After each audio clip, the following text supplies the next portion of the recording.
This is AshenTide, a solo game project made in C#. In this walkthrough I will explain the core systems, how the player movement is handled, how the shaders work, and how the game logic is structured under the hood. I will now show you the main scripts that create this fun game loop. Inside the anims folder I got these animation controllers that control these animations. Inside the boat I got boat wave animation. Inside the clock I get clock grow, clock go to top right, clock shake, and clock shrink animation. Inside the wave status I got wave status grow and wave status shrink. Inside the guide text I have it so the text fades in and fades out, and all of these are controlled within the script themselves. Inside the audio folder I have an audio mixer. I got these cool sound effects, and inside the audio mixer I have one main group, which is the master, and 3 other side groups, which is music, ambience, and sound effects. Inside the cutscenes folder I have one cutscene which plays when the player falls into the water. It basically gets a shark and makes it eat the player.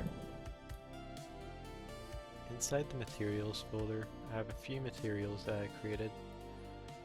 All of these materials are used within the game, and I have a whole bunch of textures as well. Inside the prefabs folder I have a few prefabs that I created so I can easily manage my scenes. Inside my canvas folder I have all my canvases that are basically my UI. I have my manager folder which contains all my managers. I had to change the boat prefab and I put it on Blender, changed it up.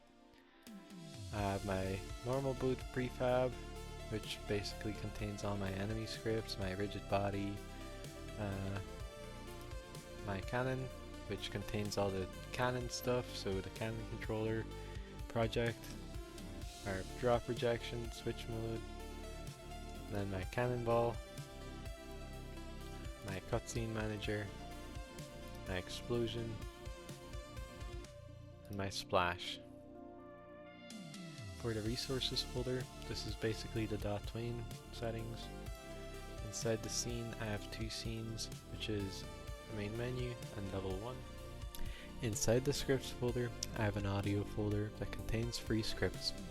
Audio pitch randomizer, which changes the pitch of the audio source.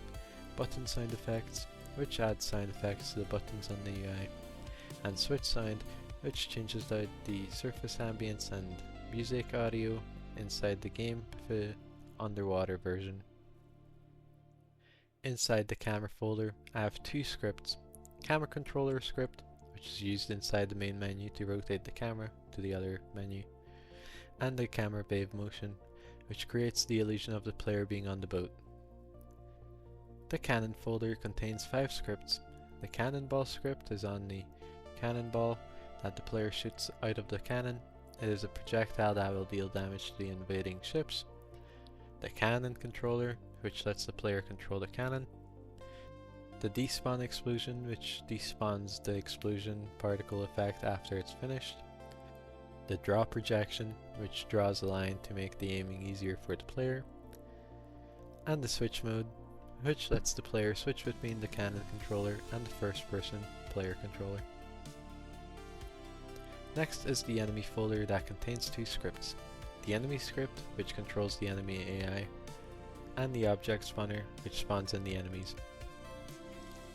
Inside the managers folder I have 5 scripts. Audio manager, this manages the audio and keeps the audio menu up to date. The camera shake manager, which adds camera shake. The game manager, that manages the game clock, wave status, and other important things. Next is the graphics manager. This manages the settings graphics menu, keeping it up to date. And lastly, the pause manager, which pauses the game and resumes it.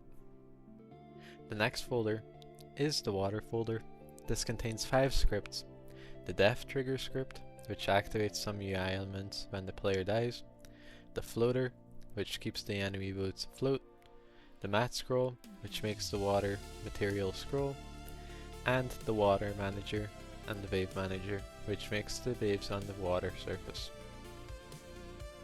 iDamageable is an interface that creates a contract between multiple scripts, the performance monitor, which shows how much FPS you get, the player boat, which contains the player's health and makes the boat sink if the player dies, player paths extension, which lets me save boolean values, quit, which lets the player quit the game, scene switcher, that lets the player switch scenes, splash, that creates a splash effect when the cannonball misses the enemy, and lastly, stats tracker. This script keeps track of how many enemies the player killed and what the player's highest wave was. Inside my shader folder, I have a shader that I created. It basically makes the shader null, and it makes it so I can use it to make the water transparent inside the boat. Thank you for watching, and here's a little snippet of the gameplay.